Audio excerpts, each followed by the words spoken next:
Миналата седмица по света. Здравейте, приятели! Тук съм, за да споделя с вас най-интересните събития, новини и любопитни факти от цял свят, които се случиха през изминалата седмица. Готови ли сте да слушате? Номер 1. С навлизането на целия свят в цифровата ера, влиянието на социалните медии нараства експоненциално. Особено значимо обаче е влиянието на социалните медии върху тинейджерите. Заради пристрастяването към социалните медии, децата нито учат, нито играят. Те губят способността си да се изправят пред предизвикателства и да решават проблеми самостоятелно. Шокиращо е, че децата свикват да гледат съдържание за възрастни още в ранна възраст. Освен това, в Австралия се съобщава, че близо 75% от децата на възраст между 14 и 17 години са развили навик към наркотиците.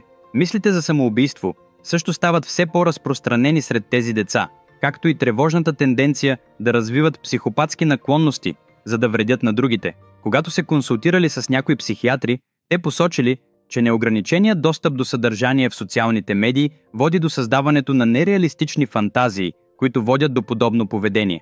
Ако това не се контролира, то ще засегне не само тези лица, но може да има сериозно въздействие върху младежта и бъдещето на страната.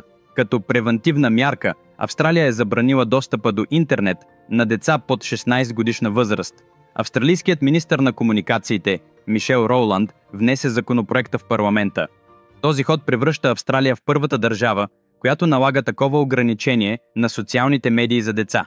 Следвайки примера на Австралия, правителството на Обединеното кралство вече обмисля да забрани социалните медии за деца под 16 годишна възраст. Може би това е добра идея. Номер 2. Един банан е залепен на стената. Може би се чудите защо някой би направил това. Всъщност това е изкуство. Неотдавна това произведение на изкуството беше продадено на търг от компанията Sotheby's в Ню Йорк не за един или два, а за колосалните $6,2 милиона. То беше закупено от Джастин Сун, основател на криптовалута. Името на това произведение на изкуството – комедиант. През 2019 година, когато това произведение на изкуството беше показано за първи път на изложението Art Basel в Майами Бич, то беше закупено за $150,000. За мнозина банан, залепен на стена с тиксо на стойност $1, който се продава за $6,2 милиона, може да звучи абсурдно или налудничаво. Миналата година, когато това произведение на изкуството беше изложено в музей в Южна Корея, се случи интересен инцидент. Едно младо момче небрежно изяде изложения банан и спокойно го замени с обелката, като я залепи обратно за тиксото, както си беше. Когато ръководството на музея го попитало, момчето просто казало: „Бях много гладен, затова го изядох“. Сега може да попитате, как може банан от 2019 година да е пресен през 2023 година, или дори и да е така, дали момчето не го е изяло вече. Тогава защо някой все пак е похарчил $6,2 милиона за това произведение на изкуството тази година? Ето го и обратът. Бананът в произведението на изкуството се подменя на всеки 3 дни, за да се запази свеж. Това изяснява ли нещата? Номер 3. Всички са наясно с продължаващата война между Русия и Украйна. За да насърчи хората да се присъединят към армията за тази война, руският президент Владимир Путин подписа нов закон.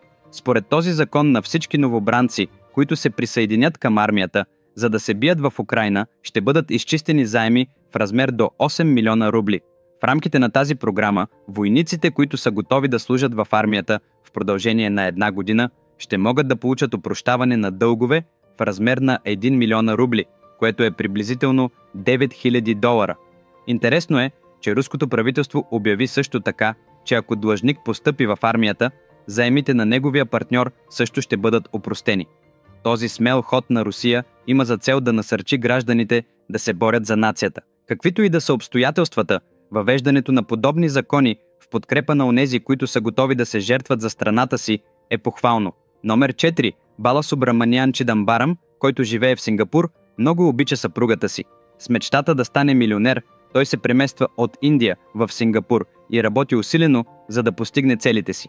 Преди 3 месеца дори купил бижута за съпругата си. Не е знаел, че този ден ще промени живота му завинаги. В магазина за бижута, всеки, който похарчи повече от 15 000 сингапурски долара, можеше да участва в лотария. Мислейки, че това е просто за забавление, Бала Субраманиан решил да опита късмета си и се включил в лотарията. Минали 3 месеца И един ден, докато случайно преглеждал социалните мрежи, за да навакса с случващото се по света, той изведнъж видял собствената си снимка. Изненадан и объркан той се пита: защо моята снимка е тук? За какво е този пост? Постът беше от Мустафа Джуелърс, в който се съобщаваше, че Баласубраманян е спечелил рекордната награда от лотарията в размер на 1 лах сингапурски долара. Дългогодишната му мечта да стане милионер най-накрая се беше сбъднала. Приятели, позволете ми да ви задам един въпрос. Вярвате ли, че прочитането на една невероятна история може да промени нечий живот?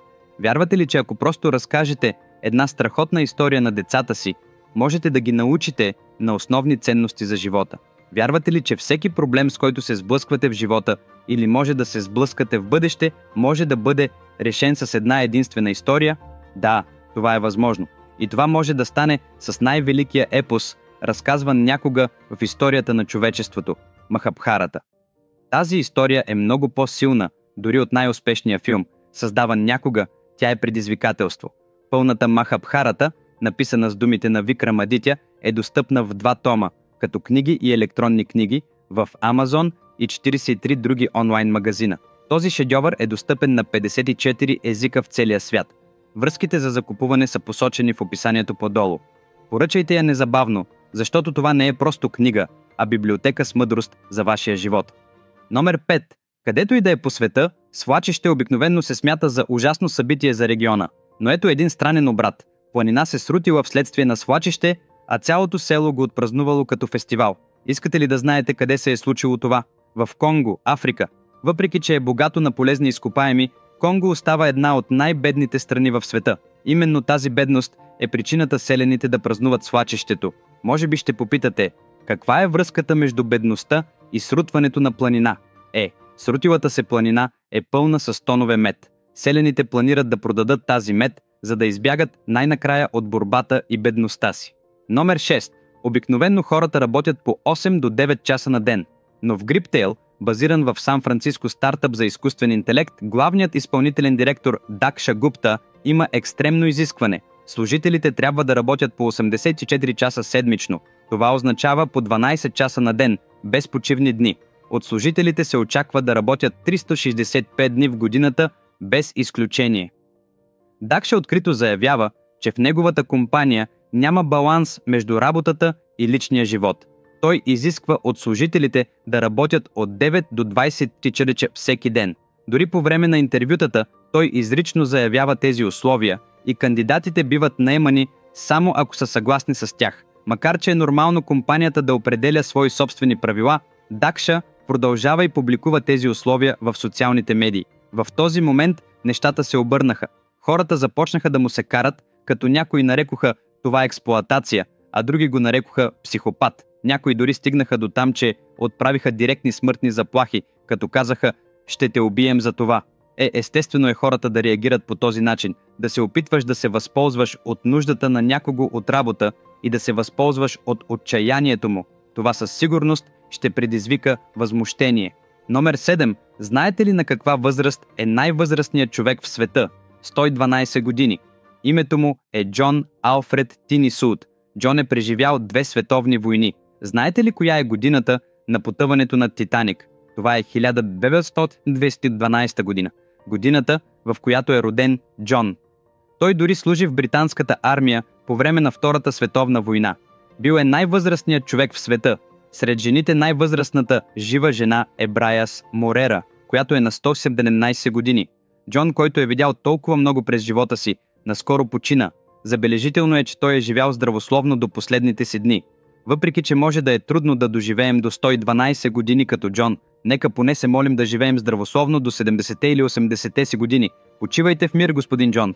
Номер 8. Ето един въпрос към вас. Представете си, че баща ви е третият най-богат човек в Малайзия, а майка ви е кралица на кралство. Какво бихте направили?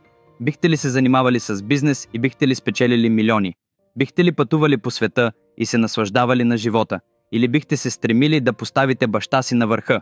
Да предположим, че изберете една от тези възможности. В крайен случай може би дори ще се занимавате с благотворителност. Дали? Но един млад мъж, Вен Аджан Сирипаньо, избрал съвсем различен път. Той станал монах. Бащата на Аджан, Ананда Кришнан, е един от най-богатите хора в Малайзия. Въпреки това, Аджан решава да се откаже от всичко и да приеме монашеството. На 18 годишна възраст Аджан посещава кралството на майка си в Тайланд. Докато е там, той наблюдава будистки монаси и е силно привлечен от техния начин на живот. Първоначално той приема техния начин на живот като експеримент. С течение на времето той се потапя напълно в монашеството и решава да живее като будистки монах. Знаете ли кой е бащата на Аджан? Той е основателят на Aircel, телекомуникационната компания, която мнозина от нас помнят. Скъпи приятели, в следващия епизод съдържанието ще бъде на друго ниво. Не го пропускайте. Нека се срещнем отново следващия вторник по същото време. Ако все още не сте го направили, не забравяйте веднага да поръчате книгата ми Махабхарата. Връзките са в описанието по-долу. Също така, ако все още не сте се абонирали за канала ми, моля направете го незабавно. До тогава се грижете за себе си. Довиждане!